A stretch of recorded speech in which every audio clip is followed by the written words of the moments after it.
The Poetry Center bringing poetry to Paterson since 1980 at Passaic County Community College.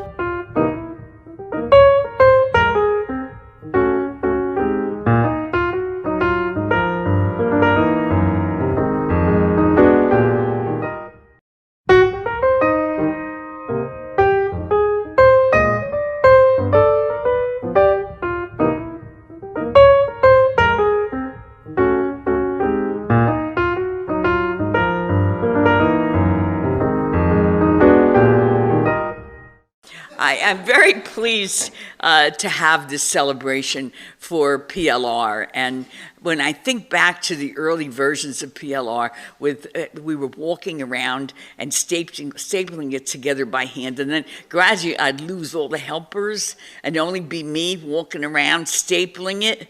And you know, you have this big staple, you're trying to staple the damn thing and collating it, and I'm thinking, why am I doing this? And thank God we now can send it to a publisher who binds it and prints it and binds it, and I don't have to walk around a table collating it, which I hated doing, and stapling it. So I think that's a labor of love if you do something you detest, which I totally detested stapling it. I totally detested collating it. Really, really, I don't have that kind of patience. I was younger then, so I have more patience then, but now I have absolutely no patience, so don't get in my way because I might scream at you.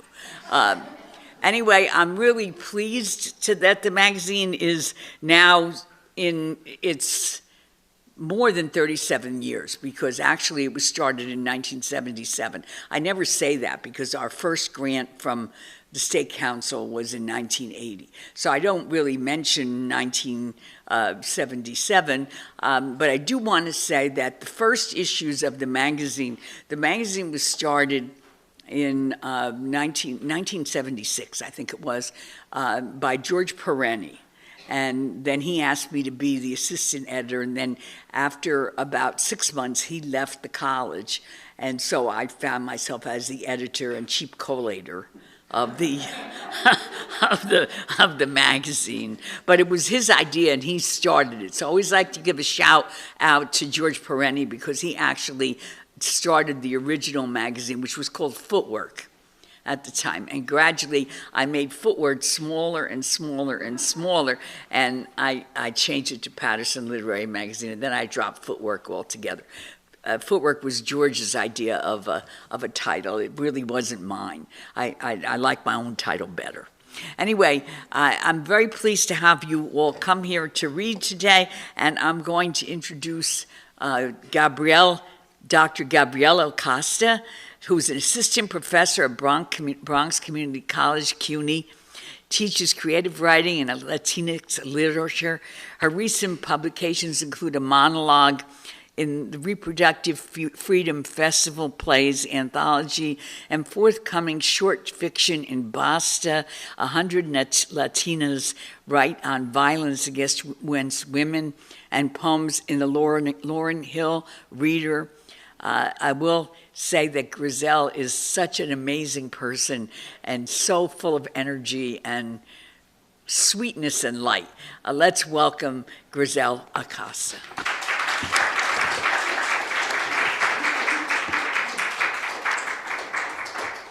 Hi, you sweetheart. Give me a kiss. Good to see you. So good to see you. Sorry, you got to go around me because I'm a little decrepit. Oh, this is fine. Okay. I just want to thank Maria, and this is a beautiful collection, and I'm so proud to be part of it.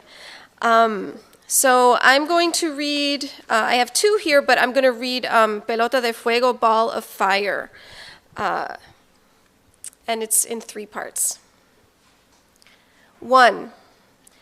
When Papi was a boy in Barranquilla, Colombia, he and his barrio friends could not afford a real football. So they tied a bunch of rags together, and someone's mother smoothed the strips into a soccer ball with her leg-pumped sewing machine.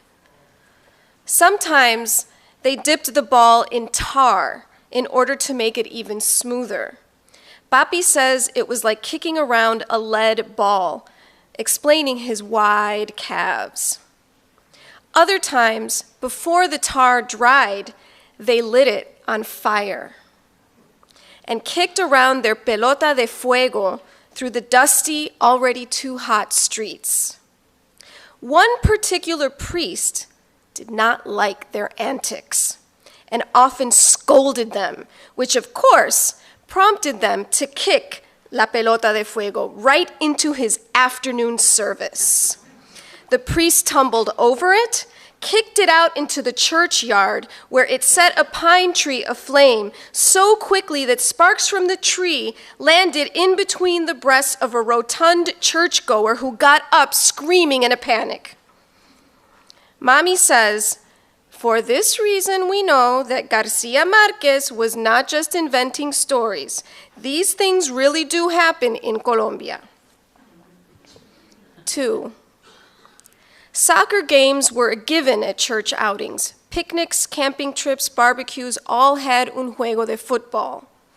Papi was the minister and early for everything, which gave me a dewy morning view of the players raising the nets and warming up.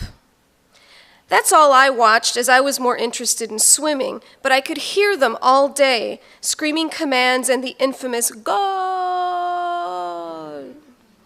At night, back home, my parents' room was somber. Papi lay face down on his side of the bed. Mommy read her magazines next to him under dim yellow light. "¿Qué le pasa, Papi? What's wrong with him?" I'd ask with 8-year-old concern. "He thought he was 20 years old today." After noticing my youthful confusion, she explained that people in their 40s can't play football all day in the sun. I thought, how sad. 3. Papi can't remember much anymore. He recently forgot I was born in Chicago, stating when I told him, "Oh, I never knew that." The medication that minimizes these episodes sometimes gives him nightmares, but on occasion he has a great night. He woke up one morning during a visit, smiling. "Soñé con fútbol," he said after dreaming of playing soccer all night. "Ay, es rico jugar el fútbol," a corona of light around his face. I am happy that in his dreams he can still play football all day. Thank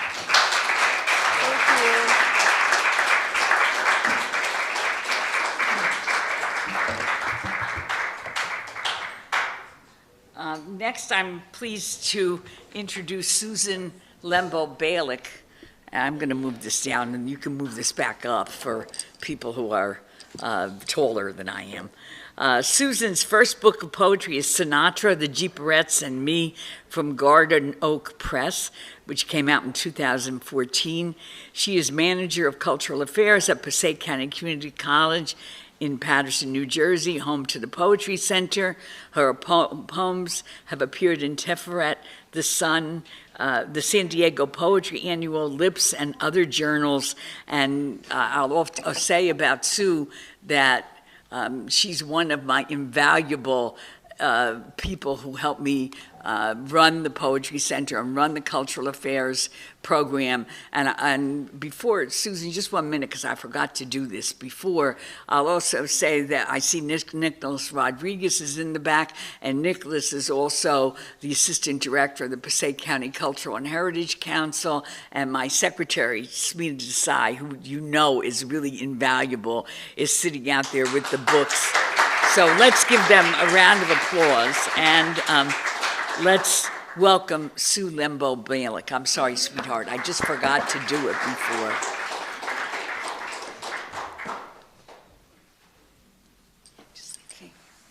Thank you, Maria. It's always an honor to be a part of this beautiful book, and this particular poem about my mama, yeah, it feels really at home here. It's called The Blue Bowl. The blue bowl from my childhood shattered long ago, yet here is one just like it, nested in the larger green bowl, and the green in the yellow, larger still, in this kitchen cabinet in the house I've rented at the Jersey Shore. And I imagine you are here too, Your cardigan open at your sides, a pink and white checkered apron tied around your waist, your hands on mine, the hand I wished I'd held before you died suddenly that Ash Wednesday so many years ago. Now your hand guides me as I sprinkle the white powder into a saucepan, pour milk, and stir until it almost boils. Banish stubborn lumps that thicken around a wooden spoon. Scrape pale yellow pudding with a spatula into the white belly of the bowl and set it in the refrigerator to firm. Hours later, I lift the bowl from the fridge, poke it to see if it's done, lick the sweetness from my finger. Thank you.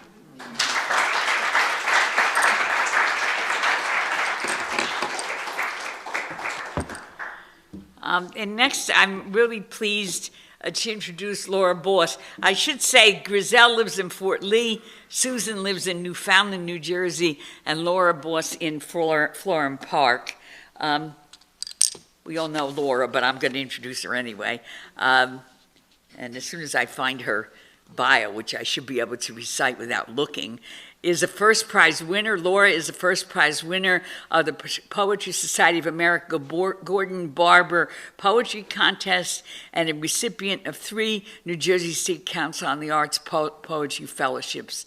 In 2011, she received the first International Poetry Prize at the International Poetry Festival in Swansea, Wales.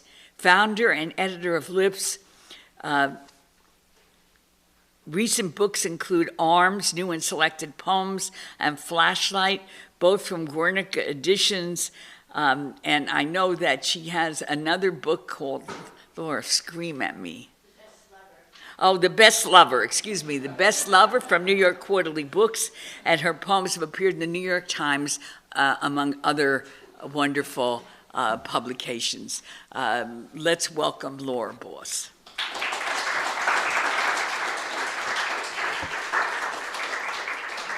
I just want to also thank Maria, not only for her, thank goodness, years ago collating, but for her exquisite taste. And I also want to say what a major magazine PLR is. And I'm really happy to be here with so many poets I admire, my colleagues, and to be part of this reading with you. So this poem is called Birthday Greetings for Horst Gerhard Gary Kugler. It is my birthday. My new husband, though neither of us is very new statistically, is taking me out for dinner. My cell phone rings to his annoyance, but I pick it up hoping it will be my grandchild. But it is Gary, officially Horst Gerhard Kugler, Lutheran minister who never fails to call me every year on my birthday, though I am not one of his flock and haven't heard from him since my birthday last year. He wishes me happy birthday, and we briefly catch up on old friends, his grown children, what's going on, the usual. Gary, how are you feeling, I asked, knowing he was treated for cancer last year. Oh, I'm fine, just need to go into the hospital every so often to have water removed, he says, though I don't quite understand the medical details he's explaining. I don't have to worry about cancer, he says, so long as I go in for this treatment to get the fluids out of my body. I'm going tomorrow to have it done. His voice is upbeat. It's minor, he says. Gary was at Rutgers when I was at Douglas, so we never knew each other then. We both lived in Irvington as toddlers, and I remember I had a 2-year-old boyfriend named Gary who liked to pat my white Angora hat. And in an old family album, there's a photo of a toddler named Gary doing just that, as we children sat on the steps of an apartment stoop. Of course, it was probably not the Gary I now know, but since I am a fan of 6 degrees of separation theory, I like to think it was Gary, and have teased him about this so neither of us can remember the street we lived on. Once Gary and I drove back to New Jersey from Philadelphia together after we both went down to see another friend's dying sister. I remember holding his Bible and reading, "The Lord is my shepherd," to her as she smiled in her hospital bed, still so fragile, still so pretty. He was just a regular guy, whatever that means, on the trip back, except he had such an understanding and compassionate view of the world compared to my more cynical view. Still, he had strong, even stubborn beliefs about no premarital sex, never adultery allowed, and serious preparation for his Sunday sermons. I usually kept quiet about my more liberal lifestyle and beliefs. I think how years ago he helped the Cuban refugees who had landed in Union City as Gary created a homeless shelter where all were welcome with free meals, counseling, and how he even innovated a prenatal clinic for women. I planned to call him 4 weeks later on his birthday, but when I finally find my address book, it is 2 days after his birthday. "St. John's Church," a woman answers. I ask for Gary. "Who are you?" she asks. "An old friend who wants to wish him a happy birthday, even if I'm 2 days late." She answers in a hesitating voice, "I don't know how to tell you this, but Gary died a week ago in Hackensack Hospital. His memorial was 2 days ago on his birthday." I am too choked up to speak at first as she tells me the details, how fluids kept filling up in his body every day the last couple of weeks and nothing could be done, and that the Jersey Journal had an article about him and his work I could read online. Still, I could not help but wonder if Gary really believed his cancer was gone, that his God had created a medical miracle, or if perhaps Gary's faith in God never faltered. And I wonder if it takes great spiritual belief to remain so optimistic, or perhaps that's a human part of us, not wanting to accept our own mortality. Or maybe he was just being Gary and not wanting to implant worry or pain on those he knew. Thank you.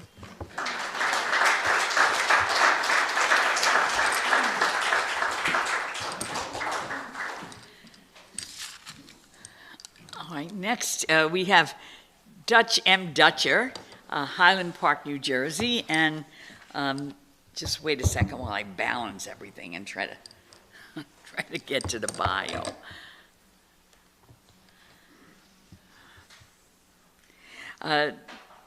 Dutch writes in New Jersey. He also has directed poetry reading series, written appreciative essays as introductions for poets he invites. He supports his muse as a fine woodworker and has worked in a professional theater creating the stage sets. The other thing I have to say about Dutch is that he's always ready to help with the AV and the microphones and to assist in any way possible. And he drives a very long way to come to a good number of readings, and I really appreciate that.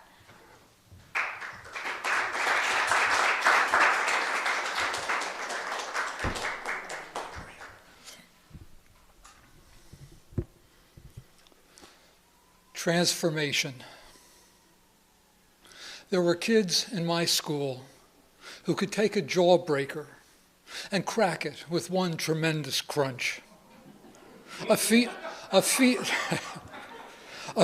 I knew my mouth was not meant for. I would settle for letting that perfect sphere roll around, bumping into teeth, bulging out cheeks, letting it dissolve through its core of bright colors, popping it out once in a while to watch the slow transformation till the last little seed-sized piece would disappear, a nothingness impossible to imagine at the mouth-filling beginning. Years later, I discovered my mouth was meant for the joys of language, cracking open its code of sound, the way hard crunches of consonants could smack together, the smooth, round sounds of vowels overlap like the big O's of overlapping ripples, how tongue and lips and teeth sculpt the voice, color layers of thought, and shape worlds. I savor their delicious sounds. Thank you.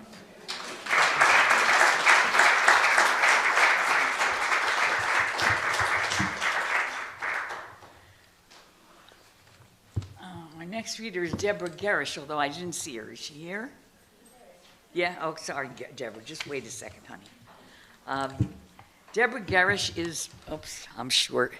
Deborah Garish is an award-winning poet and author of The Language of Paisley and The Language of Rain. She received an EDD from Rutgers University, where she was recipient of a Fry Fellowship. She holds an MFA from Duke University, teaches a poetry workshop at Fairleigh Dickinson, and serves on the BOT for, I don't know what this is, BOT for WWW Inc. You'll have to tell me what that is.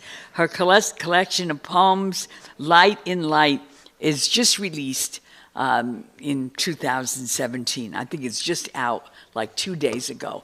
Let's welcome Deborah Garish.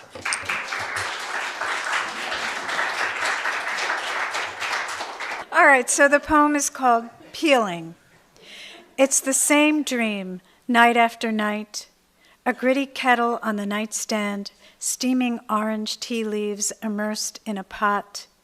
My father's mother and I are peeling oranges. Grandmother sits like a Renoir model in her raw silk blouse with luxuriant folds, draped in yards of charmeuse, liquid purple, gold flowing skirt, moss green cushions at her back. Her left wrist rests on the couch near a bundle of violets. On the sideboard, a Chinese bowl chock full of sweet oranges. A cameo pin frames her long neckline, the snow-white lace collar, her strong features, her level eyes. Holding a paring knife, she selects the bright beauty from the fruit bowl, carves thick, luminous skin, moving the knife longitudinally, cuts perfect crescents, split citrus, flashing spray. Are they mandarin? Are they bitter or blood orange? Valencia, Berna, Belladonna? Carrying a mesh bag of oranges, grandmother grows younger, melts into a cafe on the Champs-Élysées. Fog lifts into orange geometrics, baskets of fruit sink into cobblestone streets of Paris. The orchard city blinds traffic, school children, Parisian street musicians. Toting brushes and palette, an artist sets up 30 easels near the cathedral, paints citrine landscapes in different light. Citrus trees tower into canopies of Merlot-colored clouds. My grandmother, like a city of gold, wrapped in oranges from neckline to waistline to hemline. Grandmother begins peeling like wallpaper, head to toe. Grandmother, circular like the mandala in my sketchbook. Grandmother, peeling like wallpaper from head to toe. Thank you.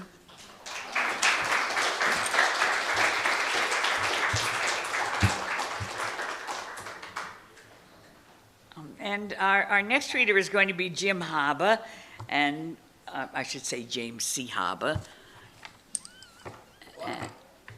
Excuse me? Why should you say that? I don't know, because isn't that what it says right here? I just have to find it. Oh, here it is. No, it does. It says Jim Haba. Excuse me. Educated at Reed. This is really impressive. Educated at Reed, Cornell, and the New York Studio School. Jim Haba taught at Rutgers and Rowan from 1966 to 2003. Very long-lasting career. While directing the Dodge Poetry Festivals and poetry in the school's program from 1986 to 2008, he edited The Language of Life and worked on 3 Bill Moyers poetry series. He continues to work as a poet and a visual artist.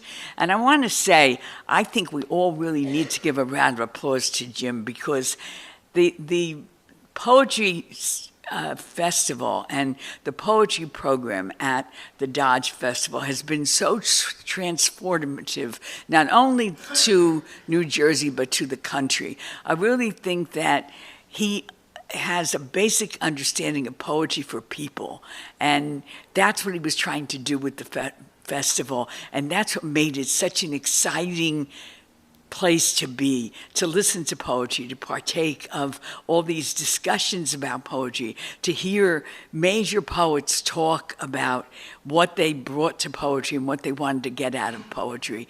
And I have to tell one story before I let Jim come up here, and that is, I remember the year that it was freezing cold in that tent.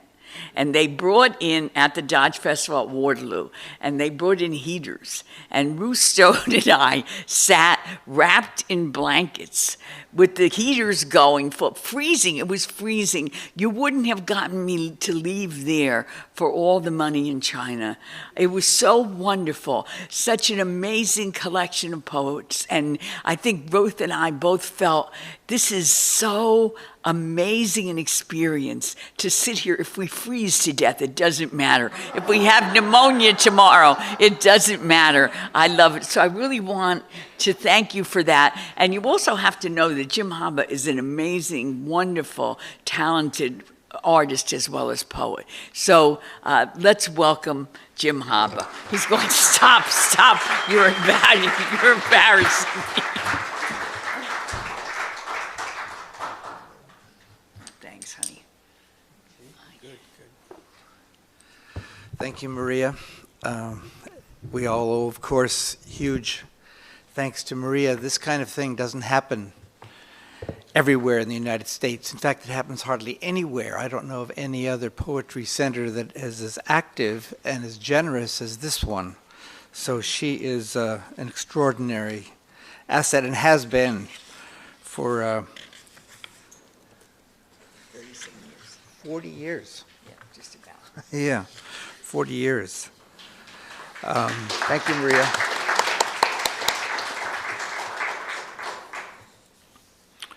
I'm going to read a poem about poetry and about a poet, but before that I'm going to tell you a little story that is about as old as, the poem's about 40 years old, and the story is about that old too. They're not exactly related, although they come from the same state of mind. In the late 1970s, I forget the year even, I was at a reading at Bucks County Community College in Pennsylvania, and Robert Creeley was reading. And he was already a very famous poet, well-known poet.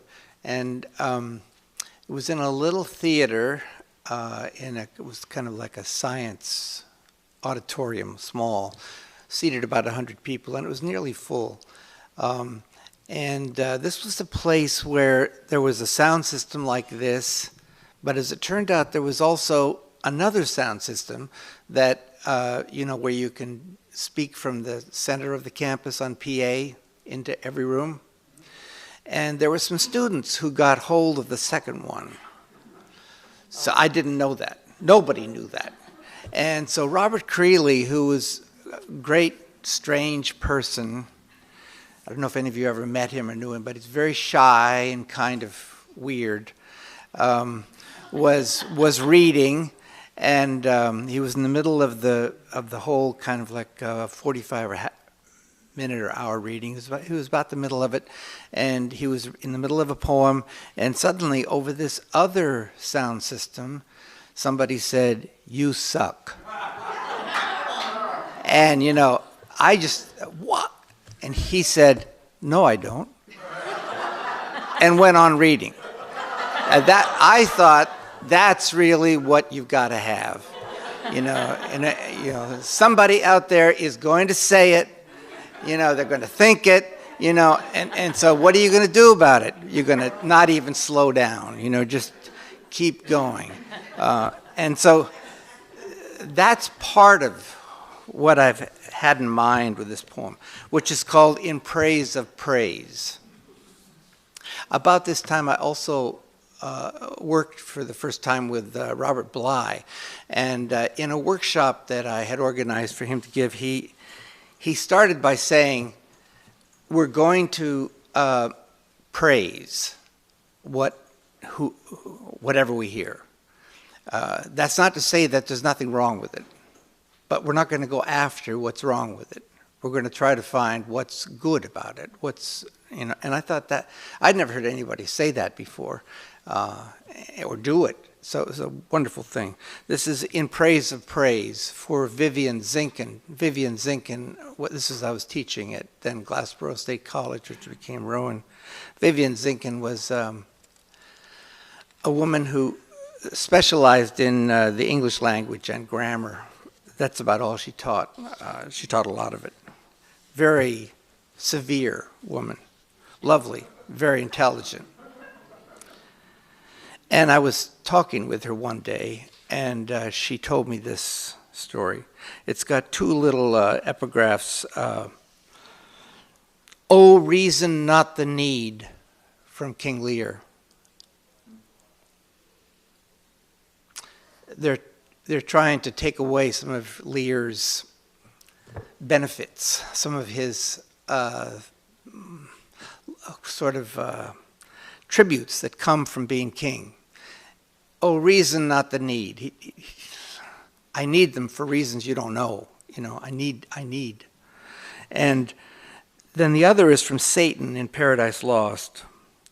Satan is speaking, "Nor was his service hard." He's talking about the Lord. "Nor was his service hard.